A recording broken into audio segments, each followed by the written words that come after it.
자, 수량 및 실험. 오늘은 지난 시간에 배웠던 양력과 항력을 조금 더 얘기하도록 하겠습니다. 오늘은 지난 시간에 배웠던 양력과 항력을 좀 날개라든지 야구공이라든지 구조체 등에서 좀 적용을 해보려고 해요. 그런 것도 오늘의 수업 목표고요. 지난 시간에 약간 언급을 해놓고 안 한 부분이 하나 있죠. 지난 시간에 한 부분은 뭐냐면 단면 항력 얘기를 했는데, 단면 항력 말고 우리가 이렇게 끝이 있는 경우를 어떻게 할 것인가 라고 할 수가 있습니다. 자, 이거 보면은 이렇게 3차원 구조를 갖고 있는 날개 표면에서 유체 흐름의 단면 항력만으로는 설명할 수 없는 부분들이 있어요. 예를 들어 이거 다시 한번 설명해 보면, 날개는 윗면이 길고 밑면이 조금 짧죠. 그렇죠? 그래서 윗면이 주어진 시간에 유속이 좀 느린 편이 되고요. 유속이 느리니까 베르노ul리의 법칙에서 아랫면의 압력이 윗면보다 세죠. 그러니까 아랫면이 이제 압력이 센 거예요. 압력이 세다 보니까 어떻게 돼요? 밑에서 올려주는 효과를 있죠. 근데 여기서 이렇게 여기는 이쪽은 그냥 올려준다고 치는데, 여기는 어떻게 되겠어요? 여기서 압력이 있는데 여기서도 올려주겠죠. 근데 이 끝에는 어떻게 돼요? 연속적으로 봤을 땐 여기서 올라가면 여기 끝에서는 이렇게 돌죠. 이렇게 도는 거. 이렇게 돌게 됩니다. 불연속이 있을 수가 발생을 이렇게 돌게 돼요. 양단에서 불연속이 되니까 이렇게 흐름이 바깥쪽으로 돌아서 이렇게 들어가는 현상이 나타나겠죠. 자, 그런데 이제 보시면은 이제 그렇게 해서 여기 날개라고 끝이라 이제 여기서부터 이렇게 흠이 생기죠. 그래서 여기서 보면 이렇게 돌아서 나온단 말이에요, 날개가. 근데 이 끝에서 이제 이쪽에서 바람이 불어갖고 이렇게 해서 끝에는 어떻게 돼서 이게 멈추지 않고 어떤 와류와 비슷하게 되죠. 도는 현상이 끝에서 이렇게 돌게 되는 거죠. 끝에서는 이렇게 점점 끝에서 돌게 됩니다. 이런 와류가 생기게 되고요. 그 다음에 이제 양력 자체로 볼 때는 어떻게 되겠어요? 미는 힘으로 봤을 때는 앞에서는 적고, 그 다음에 끝에서 가면 중간이 가장 세겠죠. 압력차가 가장 크고 이제 작아지는 그런 현상을 보게 될 겁니다. 그렇게 돼서 이제 쭉 발달하는데, 끝에서 보면 이렇게 여기서 안쪽에서 바깥쪽으로 이렇게 돌죠. 이쪽 끝에서는 어떻게 돼요? 안쪽에서 바깥쪽으로 이렇게 돌게 되죠. 그렇죠? 그러면 여기서는 날개가 이렇게 있다고 치고, 바람이 이렇게 보면 이렇게 바람이 이렇게 돌고 있는 거예요. 뒤쪽으로. 그래서 이렇게 되겠죠. 이렇게 돌면서 이쪽을 안쪽으로 돌고 이쪽을 안쪽으로 돌으니까 이걸 연결하면 어떻게 돼요? 이렇게 한꺼번에 다 붙었다고 볼 수도 있겠죠. 하나의 커다란 와를 형성하게 됩니다. 그래서 돌고 여기서처럼 여기서 안쪽으로 돌죠. 이 바깥쪽에서도 어떻게 끝에서도 어느 부분을 합쳐서 이렇게 도는 이런 현상을 만드는데, 그래서 하나의 후리가 커다란 이런 폐쇄된 하나의 큰 구조를 만든다고 보셔도 돼요. 자, 그래서 이렇게 최종적으로 이렇게 구성된 회전료는 아래쪽으로 흐름을 만들게 되는 거예요. 이렇게 다운워시라고 얘기하는데, 이 흐름이 뭐냐면 받음각이라고 그러는데, 받음각은 뭐냐면 요 날개가 있으면 날개 각도, 요게 바람을 어떻게 받느냐, 요걸 우리가 받음각이라는데, 뒤에서 뭐가 되냐면 후류가 생기게 되니까 얘에 대해서 받음각을 변화시켜요. 좀 더 이렇게 강화시키거나 이렇게 만들거나 그런 식으로 만들게 됩니다. 그래서 양력과 항력에 그렇게 되면 어떻게 돼요? 얘가 받음각이 바뀌게 되면 리프트와 드래그의 시퀀스 프릭션도 바뀌고 프레셔 방향도 바뀌게 되니까 리프트와 드래그가 바뀌게 되죠. 즉, 이 다운워시 때문에, 밑으로 내려가는 이 프로세스 때문에 우리가 영향을 미치게 되고, 이것도 얼마나 영향을 미치는가는 이 날개의 길이, 그러니까 얼마나 기냐에 따라서 또 영향을 미치게 됩니다. 자, 그러면은 유효적인 받음각, 앵글 오브 어택이라는 것을 얘기를 하도록 하겠습니다. 앵글 오브 어택은 어떻게 됐냐? 이 그림 보시면 받음각을 알파라고 그러면 들어오는 각도가 알파예요. 그러면 날개의 종단에서 발생한 와도가 유도한 날개 후리 아래쪽에서 흐름을 만들게 되죠. 그럼 뒤로 들어올리는 효과를 만드는, 이 다운워시를 만들게 되니까 반대로 이렇게 되는 거죠. 여기서 밑으로 흐르니까 이거를 오히려 뒤를 들어주는 효과를 만들어주는 거예요. 그러니까 흐름이 생기니까 모멘텀이 이쪽으로 가니까 얘는 오히려 올라가는 그런 효과를 만들게 됩니다. 그래서 뒤로 올라가는 효과를 만들게 되니까 실제로 받음각이 줄어들게 돼요. 원래는 그냥 가게 되면 이렇게 날개를 만들어놔서 이렇게 되면은 얘네들이 이런 받음각을 받아야 되는데, 여기서 돌다 보니 여기서 밑으로 내려가는 힘 때문에 얘는 오히려 올라가는 현상을 받아서 이렇게 돼버리는 그런 것들을 받겠죠. 그래서 유효 받음각 같은 거는 알파 낫은 원래 받음각, 처음에 시작할 때 각도, 그죠? 각도와 알파 I, 인듀스된 각도, 그거를 빼주게 됩니다. 그래서 수직각 알파 I 각도로 유항력 L 낫, 유효 속도 V 낫이 나타나게 되는 거죠. 그래서 이 유효 양력은 양력과 항력으로 나타나게 되는 거죠.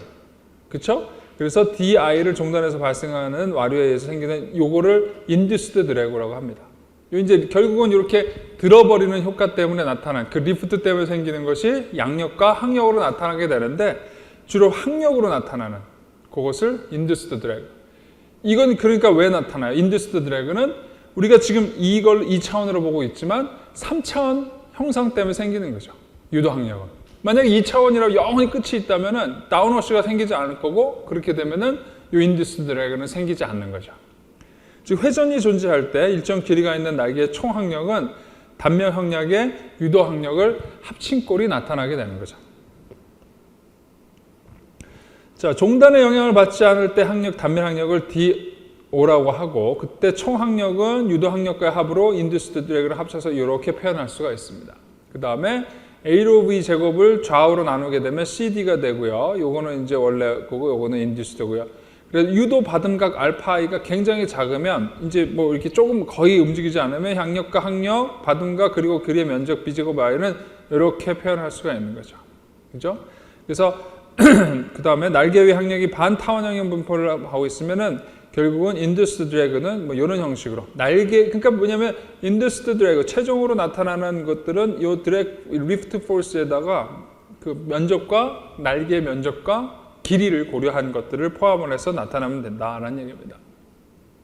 그래서 핵심은 뭐냐면 그런 다운워시가 그 단면 형상 3차원 형상에서는 이런 어떤 그 볼텍스가 생기는 구조를 갖고 있다라는 것을 꼭 명심해야 됩니다. 그래서 그걸 한번 적용을 시켜봤어요. 그래서 6피트 종 길이와 36피트 횡 길이의 직사각형이에요. 모양이 직사각형인 날개의 받음각이 7.2도인 상태에서 항력 계수가 0.0543이고 양력 계수가 0.960이면 현재 횡 길이와 종 길이 비가 6에서 8로 바뀌게 된다면 양력, 항력 계수와 받음각이 어떻게 되는가 이렇게 돼 있죠.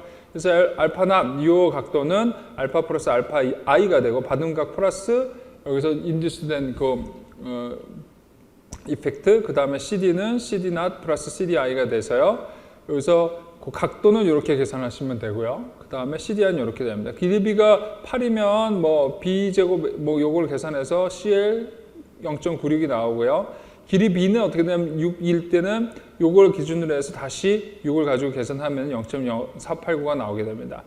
그런데 만약 끝이 없다. 날개 끝이 없다. 그러면은 CD 원래 오리지널한 걸 그냥 계산해 주면 되고요. 그 요거를 가지고 요거를 다시 어저스트를 하게 되면 길이 B까지 계산해서 길이 B가 8일 때는 0.041이 되겠죠. 그 다음에 길이 B가 6일 때는 알파 A가 2.9도가 되고요. 그 다음에 길이 B가 8일 때는 0.5도가 되는 거죠. 그래서 6.5도가 되는 거죠. 길이가 더 길어지면 길어질수록 이 받음각의 크기가 어떻게 돼요? 늘어나는 그런 효과를 볼 수가 있는 거죠. 자, 그렇게 됐습니다. 끝단이 없을 때는 이렇게 되고요. 자, 그 다음에 이제 그런 것들이 어떤 인듀스드 드래그, 즉 다운워시에 생기는 그런 양력 때문에 생기는, 항력 때문에 생기는 것들을 고려를 해봤고요. 자, 그 다음 마지막으로는 날개의 양력과 항력 그래프를 한번 보도록 하겠습니다. 이거는 이제 여러분들이 날개 양력 모양을 보게 되면 이런 게 볼 수가 있는데 이 양력을 보게 되면 이제 이렇게 됐을 때는 어떻게 돼요? 이렇게 딱 했을 때는 드래그 포스를 많이 받겠죠. 그 다음에 리프트 포스는 거의 없겠죠. 완전히 수평이면 이렇게 되면 어떻게 될까요? 이제 리프트 포스가 생겨요. 이렇게 되면 어떻게 돼요? 리프트 포스가 생겨요. 근데 항력은 또 증가하죠. 이렇게 했을 때보다 이렇게 했을 때가 항력이 더 증가해요. 왜냐하면 단면 항력이 늘어나니까. 근데 이렇게 됐으면 어떻게 돼요? 비행기가 날아가려면 뭐가 있으면 좋아요? 잘 뜨기 위해서는 리프트 포스가 있으면 좋고요. 더 잘 날아가려고 그러면 항력이 적어야 되죠. 그러니까 리프트 포스는 크고 항력이 작으면 비행기가 올라갔다 내려갔다 하기가 좋아요. 그런데 뭐냐면 이렇게 가면 항력은 늘어나고 양력도 늘어나요. 같이 증가한다는 거죠. 이렇게 갔어요. 양력도 늘어가다가 어느 순간에 양력은 사라져 버리겠죠. 만약에 극단적으로 갔을 때 이렇게 되면 항력은 맥시멈이죠. 항력은 여기서 제일 작다가 여기 맥시멈이 돼요. 양력은 여기서 제로가 되다가 어느 순간에 맥시멈이 되다가 줄어들 수밖에 없어요. 왜냐하면 비행기 날개가 이렇게 있다고 했으면 이게 어떻게 리프트를 받겠어요? 그렇죠? 못 받겠죠. 그러니까 어느 정도에서 최고점을 나타나는 그걸 우리가 뭐냐면 최대 양력, 스토리라고 하죠. 맥시멈 리프트가 발생하는 포인트를 스토리라고 합니다. 그래서 비행기가 어떻게 되냐면 쭉 날아가다가 잘못 방향 잡으면 스토리 생기면 추락하죠. 최대 리프트 포스를 넘어가게 되는 순간부터 올라가는 걸 잃고 그냥 떨어져 버리는 것, 그게 스토리라고 얘기를 합니다. 자, 그 다음에 요 점은 뭐에 대해서 완전히 수평이 돼서 최소 양력, 리프트 포스는 제로가 되고 최대 항력은 이제 최대 항력이 나타나는 것들. 최대 항력은 아니죠. 항력도 계속 증가하죠. 제가 잘못 써놨는데 최대 항력은 아니고 항력은 계속 증가합니다. 이것도 최소 항력, 최소 양력, 최소 항력이라고 보시면 돼요. 이럴 때는 그냥 적이 없죠. 단면 압력이 굉장히 적으니까 그렇게 나타납니다. 같이 증가합니다. 그래서 그림 보시면 어떻게 되느냐, 개수를 보게 되면은 알파의 각도가 1.5도 정도 돼야 이제 리프트 포스가 발생하는 거죠. 마이너스였어도 0.2 정도의 저기 코에피션트가 생기고 어떻게 돼요? 쭉 계속 늘어나죠. 19.2도 어디 정도면 16.7도가 됐을 때 맥시멈 CL이 나타나요. 그 다음에 CD 값을 보면은 계속 줄어들다가 189, 106, 마이너스 2.6에서 CD가 제일 작다가 여기서 쭉 늘어나서 여기서 최대가 되는 거죠. 그렇죠? 최대가 여기서 드래그 포스가 나타나게 된다. 그러니까 이제 리프트 포스는 제로 되고 항력은 높으면 비행기는 그냥 추락할 수밖에 없는 거죠. 그렇게 됩니다. 그래서 이제 어떻게 돼요? 비행기가 이제 만약에 추락하는 게 옛날 비행기죠. 요즘 비행기는 그렇게 안 되는데 비행기의 유속을 재려면 어떻게 돼요? 비행기의 유속을 재려면 베르노이를 이용해서 재죠. 피터 튜브라는 걸 이용해서 여기다 압력계를 쫙 놔서 이쪽으로 들어가게 만들고 이쪽에 구멍을 뚫어서 요 들어가는 압력과 요 압력, 즉 요거는 토탈 프레셔가 될 거고요. 여기서 들어가는 거는 스태틱 프레셔. 스태틱 프레셔하고 토탈 프레셔 하면은 그 차이가 뭐예요? 그게 저거 되는 거죠. 속도 수도가 되는 거죠. 속도 수도를 아니까 속도를 계산할 수가 있어요. 그게 이제 비행기 유속계라고 생각을 하시면 되는데 그 비행기 유속계가 막히면 어떻게 되냐면 속도를 오버 측정하게 되겠죠. 구멍이 막히니까. 작게 되니까 이제 압력이 작게 나오거나 크게 나오거나 그래서 압력을 낮게 평가하면 기계는 뭐냐면 반응을 속도 수도를 높게 평가하죠. 속도 수도를 높게 평가하게 되면 뭐가 돼요? 원래 그 속도가 아닌데 속도를 낮게 평가해요. 낮게 평가하니까 아니면 오버하게 되거나 그래서 속도를 너무 빠르다고 해서 속도를 낮추게 되거나 그렇게 되면서 자기가 속도를 낮추게 되면 어떻게 돼요? 비행기 날개는 빠른 걸로 하려고 이렇게 양력을 만들어 놨는데 속도가 낮으면 어떻게 돼요? 이렇게 되면은 속도가 낮은 상태에서 리프트는 없어지고 드래그만 생기죠. 그럼 비행기가 이제 균형을 잃게 되는 그런 현상도 있습니다. 자, 레이놀즈 수가 증가되게 되면 어떻게 돼요? 백그라운드 레이놀즈 수가 증가하게 되면 받은 각이 작아지면서 항력 계수는 감소하게 되겠죠. 그 다음에 이 경우에 항력 계수는 마찰 영향이 중요하게 되고요. 레이놀즈 수에 따른 평원단은 평범과 다르지 않습니다. 그래서 배경 난류가 증가하거나 난류가 조기에 발달하게 되면 최대 양력 계수는 증가하게 되겠죠. 양력 계수는 증가하게 되는데 박리를 줄일 수 있다면 높은 받은 각수를 만들 수 있습니다. 그래서 난류 경계층이 박리를 제어하게 되니까 날개를 하부보다는 상부의 빠른 유속 유에서 양력을 유도할 수 있습니다. 그래서 그런 어떤 난류를 이용해서 혹은 백그라운드 난류를 이용하거나 경계층을 이용해서 계속 항력을 줄여주려는 그런 이제 뭐 액추에이터라든지 이런 것들을 날개에다 달아서도 그걸 조정하는 경우들이 있어요. 이제 그런 것들을 생각하시면 될 것 같고 대표적인 위해서 양력과 항력을 조정하기 위해서 대표적인 것들이 이제 이런 비행기 날개들이죠. 비행기 날개들 같은. 여러분 비행기 날개 잘 보시면 요 플랩이라고 그러는데 플라울러스 플랩이라고 그러는데 비행기 날개가 있으면 비행기 타시면 옆에서 잘 보세요. 여기 부분이 늘어났다 줄어들었다 해요. 많이 날아가고 있을 때 한참 날아갈 때는 이걸 없애주다가 비행기 출발하거나 착륙할 때는 여기 뒤로 나오죠. 뒤로 나와서 각도를 조정해 주면서 뭐 내려올 때는 어떻게 돼요? 내려올 때는 무게로 내려오는 게 아니라 리프트를 주는 거죠. 이쪽 방향으로 리프트를 주는 거고 올라갈 때는 리프트를 저쪽 방향으로 주는 거고 그런 식으로 조정을 하게 됩니다. 물론 내려올 때도 그냥 꺼버리면 쭉 중력적으로 내려오겠지만 속도를 맞추면서 내려가야 되니까 그런 것들을 조정하는 겁니다. 그래서 회전을 올리기 위해서 캔버 형태로 위를 이렇게 만들죠. 위로 나와서 이게 회전을 많이 만들려고 만든 거고요. 타원력으로 만들고 그 다음에 양력과 함께 이런 플랩스, 이걸 플랩이라고 그러는데 이 플랩 같은 경우는 이제 플레인 플랩 같은 경우는 이렇게 뚝뚝뚝 하고 스플리트 플랩은 떨어져 있네요. 지금 그림이 하나 빠져 있는데 여기 플립이 완전히 좀 떨어져 있는 형태고 이 플라워 플랩은 이렇게 늘었다 줄였다 이제 뭐 위에다 커버까지 씌운 형태의 플랩이라고 생각하시면 됩니다. 이걸 가지고 이게 가장 효율적이라는 걸 아실 수 있습니다. 포울러 플랩 같은 경우가 이제 비율이 좋죠. 그렇죠? 리프트 드랙, 그러니까 드랙 포스보다 이건 어떻게 돼요? 리프트 포스는 좋은 거죠. 리프트 포스는 좋은 건데 시엘 자체가 워낙 작으니까 리프트 코에피션트가 작으니까 효과가 적은 거고 요거는 이제 요런 켜를 만들었을 때 리프트 포스가 확실히 세지고 드랙은 어떻게 돼요? 드랙도 좀 커지긴 커지겠죠. 그래서 정지하거나 증가할 때 좋은 겁니다. 그래서 이런 형태로 모양을 바꾸면 우리가 드랙을 바꿀 수 있다라는 것을 생각하시면 될 것 같아요. 그래서 뭐 이거는 단순히 비행기 날개만 그런 것이 아니라 이제 여러분들 다리 평판 같은 것들도 볼 때 아주 미세하게 뭐 이순신대교 같은 것도 옛날에 이제 뭐 바람 불어가지고 흔들리고 막 그랬잖아요.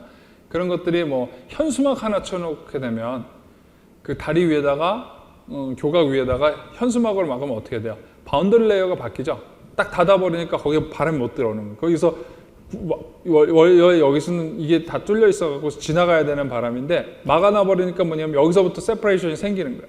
세퍼레이션 앞쪽에 생겨버리니까 다행히 날리면 좋은데 얘가 측류가 되면은 더 이제 커다란 유동을 방리가 앞에서 생겨버리는 거죠.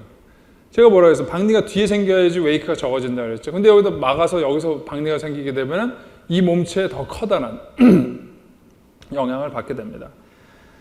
자, 그래서 그런 것들을 한번 우리 생활 속에 엮여보는 게 야구공이나 골프공의 역학인 것 같아요. 그래서 골프볼 같은 거는 지난번에도 말씀했지만 뭐 라미나 플로우가 와요. 아무리 속도가 빨라도 라미나 플로우겠죠. 라미나 플로우인데 여기서 이제 지나가면서 로프레스 생기면서 여기서 터블런트 바운더리 레이어를 만들어주는 거예요. 터블런트 바운더리 레이어가 아니면 어떻게 된다 그랬어요? 세퍼레이션이 빨리 일어나죠. 세퍼레이션 빨리 일어나면 얘가 단면 형성 개수가 증가하다 보니까 줄여주는 효과를 해서 여기서 만들도록 그렇게 설계를 하는 것이 골프공이라고 보시면 됩니다. 더 재밌는 건 야구공이에요. 야구공 어떻게 생겼어요? 야구공 이제 야구 가서 보신 분 많이 보는 야구공은 이렇게 생겼죠? 이렇게 생겨서 이렇게 생겼어요. 여기 실밥이 왜 있어요? 실밥을 없애도 되는데 실밥을 만들죠 주로. 이렇게 실밥이 이렇게 있습니다. 그래서 야구 선수들은 이 실밥에다가 손가락이나 손톱을 걸어가지고 회전을 주죠. 그 회전을 바꿔줌으로써 얘네들이 공이 어떻게 가는지를 바꿔줍니다. 예를 들어서 공이 내가 이렇게 던지는데 이쪽 방향으로 던져서 이렇게 던지는데 공이 이렇게 돌고 있어요. 그러면 어떻게 되죠? 밑으로 떨어지겠죠. 이런 거 이제 커브라고 얘기하죠, 보통. 그 다음에 거꾸로 공을 백으로 주면, 스핀이 백으로 주면 위로 올라가거나 적어도 떨어지지 않게 되겠죠. 그런 것들을 직구라고 얘기를 하죠. 그 다음에 옆으로 주게 되면 좀 옆으로 떨어지면 저쪽으로 주면 저쪽으로 들어가고 그런 것들을 이용을 해서 궤적을 변화시킨다고 합니다. 그래서 뭐냐면 이런 회전하는 공의 양력을 증가시키는 것들이 결국 이렇게 공을 채주는 방법이죠. 그 궤적이 변하는데 이런 것들을 이제 매그너스 이펙트라고 얘기해요. 공이 돌아가니까. 그래서 공이 아래로 떨어지기 위해서 공의 진행 방향을 중심으로 시계 방향으로 회전하면 되겠죠. 그래서 앞으로 가면 앞으로 가는 방향으로 돌면 되고요. 그 다음에 팔의 각도나 회전을 이용해서 공의 진행 방향이 바뀌도록 하려고 하는 거고 아까 말씀드렸듯이 공을 던졌는데 저쪽으로 간다고 그러면 공을 백으로 가는 방향을 거꾸로 돌려주면 공이 올라가거나 아니면 높이를 유지하는 것들로 만들 수가 있고 커브는 이제 빨리 앞쪽으로 주게 되면 가는 방향으로 떨어지게 되겠죠. 그래서 그런 것들을 이용해서 한번 계산을 해봤어요. 투수에서부터 홈플레이트 거리가 18.4m야. 그 다음에 시속이 98.6마일/아워의 구속으로 던지면 회전이 1200rpm. 그러니까 rpm은 뭐야? 그러니까 이제 뭐 1분당 1200번 돌. 그다음 1600번 돌 때의 양력을 비교해라. 바뀌는 거죠. 회전수가 바뀌면 양력이 바뀌니까. 공의 지름이 7.37이고 무게가 1.42N이면 양력 개수를 계산하면 CL은 여기다 넣어주면 되고요. 공의 단면적 A는 0.0043이고 대기 밀도는 1.25kg이고 그러면 양력 개수는 1200rpm일 때는 0.096이고 1800rpm일 때는 1.42니까 0.14이니까 한 50% 크게 변하네요. 즉 회전에 의해서 양력이 크게 변하게 되죠. 그래서 공이 투척되고 나서 어느 정도 수직으로 이동하는데 궤적을 계산해 보면은 우리가 이제 얼마만큼 떨어질지 알죠. 그렇죠? 알게 됩니다. 요거는 이제 양력이 크게 변한다는 걸 알게 됐고요. 공이 투척하고 나서 수직으로 이동하는 궤적을 계산하는 방법은 어떻게 하면 돼요? 자, 궤적은 포물선 형태가 나타나겠죠. 이렇게 나타난다고 하고요. 기존의 실험에서 양력은 뭐 항력이 10% 이하라고 볼 수 있으니까 무시할 거예요. 그러니까 내가 던졌으면 양력이 100이면 항력은 10이야. 그 짧은 거리에서는 이 항력이 그렇게 중요하지 않다는 얘기, 드래그가 그렇게 많이 없다고 가정을 한 거죠. 자, 그러면 dx dt는 v not이라고 보면 그러니까 항력이 없으니까 호리존탈한 디렉션의 속도는 똑같죠. 시속과 공속이 동일합니다. 그래서 dx dt는 v not이라 컨스탄트로 잡아놓고요. 수직으로 떨어지는 거는 어떻게 돼요? 리프트 가속도랑, 그러니까 포스니까 포스를 매스로 나누게 되면 액셀러레이션이 나오죠. 리프트 액셀러레이션에서 중력 가속도를 제거해주면 뭐가 돼요? 그냥 수직으로 움직이는 전체 가속도가 나오는 거죠. 자, 초기 수직 속도를 제로로 하면은 그러면 x는 간단하게 v0t, 그죠? 거리가 t를 계산하기 위해서 한 거고요. z는 적분해줬어요. 두 번 적분해주면 되죠. 그래서 L 오버 오메가 wb-1 t 스퀘어 플러스 zr이 되는 거죠. 이게 zr이 제로가 될 거고요. 그래서 zr이 투구된 공의 높이죠. 그러니까 투수가 여기서 던졌으면 여기서부터 쭉 날아갈 거니까 방정식을 정리하게 되면 z는 이렇게 표현이 될 수가 있겠죠. 그래서 리프트 포스 이렇게 놓고 wb 알고요. 그렇죠? 그래서 쭉 정리하면 이런 공식으로 나올 수가 있습니다. 그럼 앞에 우리가 CL을 계산했죠. 그렇죠? 그렇게 됐습니다. 그래서 CL을 넣어줘서 1200rpm 넣어주고 1600rpm일 때 보면 1600rpm이 어떻게 된다는 얘기야? 더 빨리 떨어진다는 얘기죠. 커브를 줬다면 훨씬 빨리 Z가 빨리 떨어지는 게 아니라 많이 떨어지는 거죠. 많이 떨어지게 되고 1200rpm은 어떻게 조금 떨어지는 거죠. 그런 것들을 바로 알 수가 있습니다. 자, 그렇게 돼서요. 그러니까 이제 실제로는 공 던지고 나면은 아주 시간이 짧다 보니까 한 4-5바퀴 돈대요. 그러니까 공이 던졌을 때, 투수가 던졌을 때, 포수가 받을 때 간 게 4-5번 도는데 그 4-5번이 엄청나게 차이를 만드는 거죠. 6번 도냐, 3번 도냐에 따라서 위치가 바뀌는.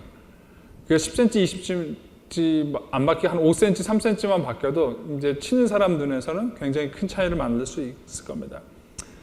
이게 이제 야구공에다가 한번 적용시켜 본 경우예요. 자, 그러면 이제 우리가 구조체에 한번 어떻게 적용시켜 보나 생각을 해보겠습니다. 구조체는 어떻게 되겠어요? 대표적인 구조체가 아까 말씀드렸던 다리 같은 것들도 대표적인 구조체가 될 수 있고요. 그 다음에 이제 빌딩, 그죠? 근데 야구장 같은 돔, 넥슨 야구장 같이 돔 같은 경우도 구조체가 될 수 있어요. 근데 얘네들이 좀 골치 아픈 건 뭐예요? 야구공은 지가 날라다니잖아요. 근데 브릿지 같은 경우는 근데 건물이나, 그러니까 공은 다 받았는데 건물이나 다리 같은 구조체의 특징은 뭐냐면 힘은 여기서만 받죠. 건물이 이렇게 있다 치면 바람은 여기서 부는데 힘은 여기서 받는 거죠. 그래서 구조적인 성능을 고려를 해야 돼요. 각 여기에 미치는 드래그 포스를 적분해줘야 된다는 얘기예요. 그죠? 그 다음에 리프트 포스는 어디로 있으면 건물이 이렇게 날아가진 않죠. 그러니까 이제 여기서 리프트는 좌우로 흔들리는 개념이 되겠죠. 위에서 보면 리프트라는 건 결국 그 레터럴한 그 횡방향의 어떤 걸 얘기할 수도 있으니까 리프트는 좌우로 움직이는 거, 중력이 없는 상태에서의 움직이는 것들이 됩니다. 보통 보면은 이제 다음에서 보겠지만 구조체 같은 경우에 뭐 경계층이 뭐 우리나라 같은 뭐 여러 가지 종류의 경계층이 있어요. 반환 경계층이라 하면 뭐 예를 들어서 10m 위에 보통은 이제 밖에 나가서 들판 같은 데 경계층이라고 하면 10m라고 볼 수도 있고요. 그다음에 이 안에서 우리가 생활하는 곳에서는 경계층이 뭐 몇 메타 이내라고 할 수도 있어요. 왜냐하면 이제 유속이 워낙 작다 보니까 굉장히 위에까지는 바람이 없겠죠. 바람이 있어도 그게 이제 거의 동일하니까 경계치 한 4m 정도, 난류적인 그런 경우는 좀 낮습니다. 자, 그러면 한번 간단한 형태에 미치는 건물을 보면 큐브 형태예요. 이런 네모난 건물이 있어요. 이런 네모난 건물이 있으면 어떻게 됐어요? 요거는 네모난 건물을 바람이 이쪽에서 올 때 네모난 건물을 이렇게 받느냐 아니면 이렇게 받느냐에 따라 달라지겠죠. 왜냐하면 바람이 이렇게 불면 이렇게 받는 거니까, 네모난 건물이. 근데 바람이 이렇게 불 때 이쪽에 왔을 때 이렇게 받는 거니까 어떻게 바람이 오냐에서 항력은 계속 다 바뀌는 거죠. 리프트 포스도 바뀌고 드래그 포스도 바뀝니다. 그래서 이렇게 페이스 온 이렇게 부닥칠 때는 여기에 이제 드래그 코에피션트 1.05 정도 되고요. 그 다음에 다이고널이라는 얘기는 이렇게 됐을 때 이쪽으로 들어왔을 때 한 1.8 정도가 받는다는 얘기죠. 렉탱귤러는 뭐냐면은 이제 큐브 좀 정확하게 사각형이 아니라 좀 긴 거, 정육면체가 아니라 긴 거. 이런 경우는 어떻게 돼? 더 위에서부터 밑에까지 받으니까 전물 건체가 받는 드래그 포스는 좀 낮은 애보다는 또 다르게 작용을 할 겁니다. 그래서 1.3, 0.9 다르게 나타나는 거죠. 렉탱귤러인데 얘보다 더 이제 좀 이 비율이 작아, 비율이 달라요. 그런 경우에는 또 1 정도 되고요. 1보다 훨씬 크고요. 그다음 피라미드 형태도 또 어떤 쪽으로 바람을 받느냐에 따라 다 바뀌겠죠. 그렇습니다. 그렇게 됐고요. 또 하나 중요한 거는 뭐냐면 이 건물을 설계할 때 드래그 코에피션트보다 중요한 부분이 또 하나 중요한 건 뭐냐면은 압력 계수라는 걸 사용을 해요. 뭐냐면 요 CP인데 구조체 표면에 작용하는 압력이 P고요. P로는 공기의 밀도고요. V와 P는 각각 건물에서 멀리 떨어진 것을 방해하지 않는 속도와 압력이에요. 자, 건물 전면에서 개수가 양이 되고 후면은 음이 되거든요. 그래서 이렇게 후면에 어떻게 돼요? 바람이 여기서 불면 여기는 양이에요. 플러스죠, 압력이. 여기는 어떻게 돼요? 마이너스예요. 받지 않으니까 마이너스죠. 그래서 어떻게 돼요? 건물 음의 압력, 그러니까 후면의 암이고 건물 안의 압력차. 이런 것 때문에 어떻게 되면 바람이 강하게 불게 되면은 이 음의 압력과 내부 혹은 밖의 압력과 안의 차이 때문에 유리창이 부서지는 그런 효과도 나타나고 안에 있는 것들이 튕겨나가기도 하고 그런 현상들이 나타나게 됩니다. 그래서 그럴 때 사용하는 것이 바로 이 압력 계수다라고 생각하시면 돼요. 그래서 구조를 설계할 때는 이런 압력 계수도 많이 사용하는 거라고 생각하시면 됩니다. 자, 그런 것들을 설계할 때 우리가 구조체에 미치는 힘을 보기 위해서 항력을 계산하는 경우에 다음 같은 유속 분포식을 사용을 합니다. V는 V 낫은 J 오버 델타가 되어 있고, 요거 저거랑 비슷하죠? 블라시우스랑 비슷하죠? 이 블라시우스에서는 1분의 7을 사용을 했었어요. 그렇죠? 여기서도 보통 매끈한 바닥면의 경우에 0.14 아니면 0.4를 사용한다. 그러니까 건물이 많은 도시 같은 경우에는 0.4 정도를 사용하고요. 여기서는 보통은 그러니까 저쪽 그러니까 바다 농촌 지역에서는 0.14 정도를 사용한다고 생각하시면 됩니다. 그래서 이런 것들을 넣어서 적분해서 그 구조체에 받는 힘을 사용하셔도 된다는 얘기죠. 이거는 이런 걸 넣을 때 건물을 시공하거나 건물을 설계할 때는 우리가 안전율을 많이 집어넣죠. 그래서 정확한 숫자를 추산하는 것도 중요하지만 유사한 숫자를 추산한 다음에 충분한 안전율을 주게 된다면 설계나 시공에 있어서 조금 더 편리한 경우들이 많이 있어요. 그러다 보니까 공식이 굉장히 엄밀하지 않아도 블라시우스의 정도의 공식을 사용해도 충분히 가능한 설계를 할 수가 있는 거죠.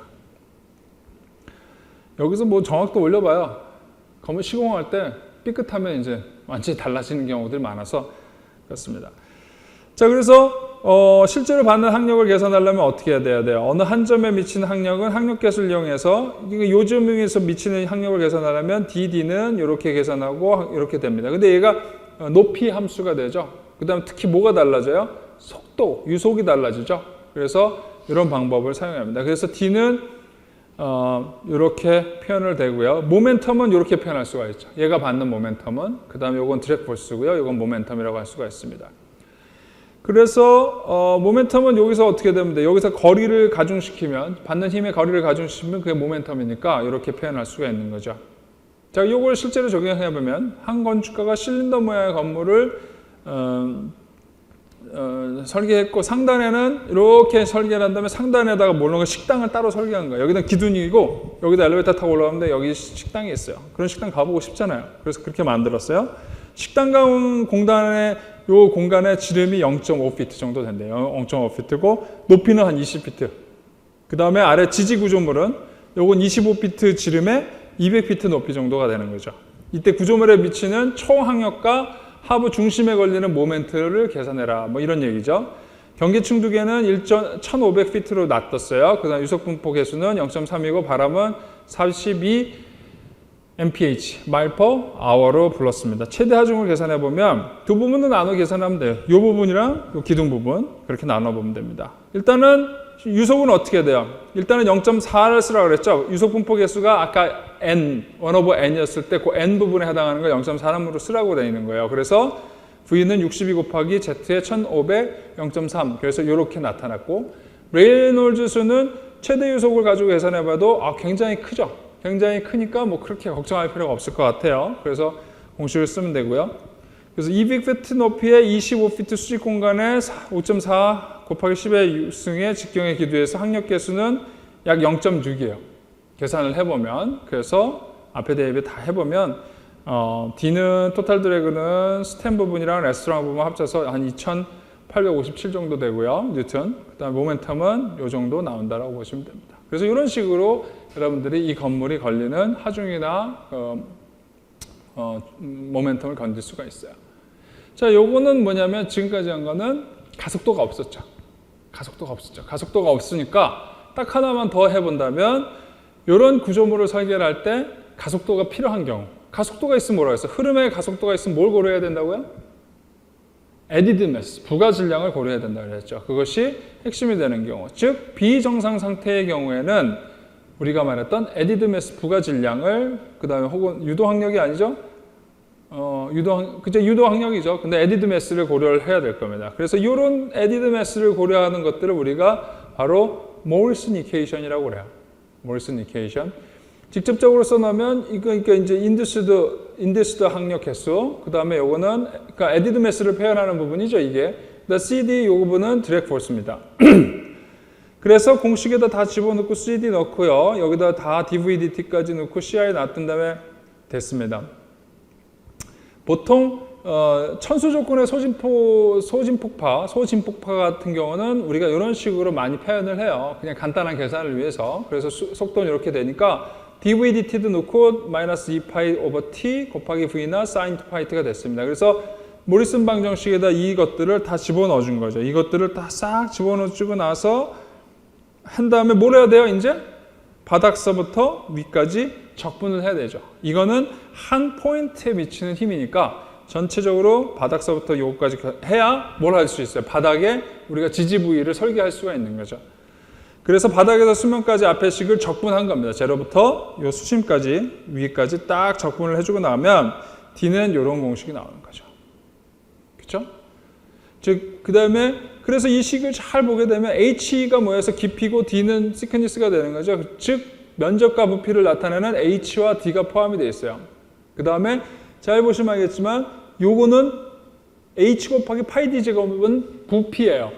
그죠? 부피. 요 부분은 뭐야? HD 부분만 있는 부분은 면적.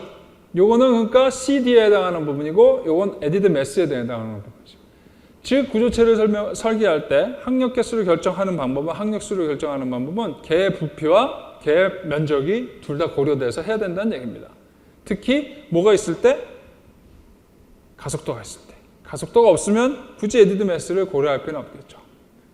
자, 그렇게 해서 오늘은 뭘 해봤냐면 앞에서 배웠던 저번 시간에 배웠던 항력과 양력을 조금 더 현실적인 문제에 야구공에도 적용해보고 그 다음에 우리가 구조체에도 적용을 해봤고 그 다음에 added mass 개념, 유도 항력의 개념 이것을 우리가 여기다가 비정상 상태에다가 적용을 해서 해석을 해봤습니다. 그래서 여러분들 이런 거는 뭐 직접적으로 수력을 배웠다고 그래서 그 다음에 건설공학 환경공학부를 나왔대서 바로 현장에서 적용하는 경우는 거의 없어요. 하나 여러분들이 가끔 설계를 하거나 그 다음에 어떤 설계를 평가하고 있을 때 이런 부분들을 좀 알고 계시면 어떤 부분에서 책을 봐야 된다, 어떤 것들을 고려가 빠졌다 이런 것들을 생각하시면 좀 더 좋은 엔지니어가 될 수 있을 것 같습니다. 그래서 오늘은 양력 강요에 대해서 약간 실전적인 문제를 다뤄봤습니다. 그래서 오늘 수업을 여기서 마치기로 하고요. 다음에서는 조금 더 마지막 전체적인 수업을 정리하는 그런 개념의 것들에 대해서, 전체적인 수업을 정리하는 건 아니고요. 유체의 성질을 측정하는 방법에 대해서 말씀을 드리도록 하겠습니다. 그래서 오늘은 수업을 여기까지 하기로 하겠습니다. 감사합니다.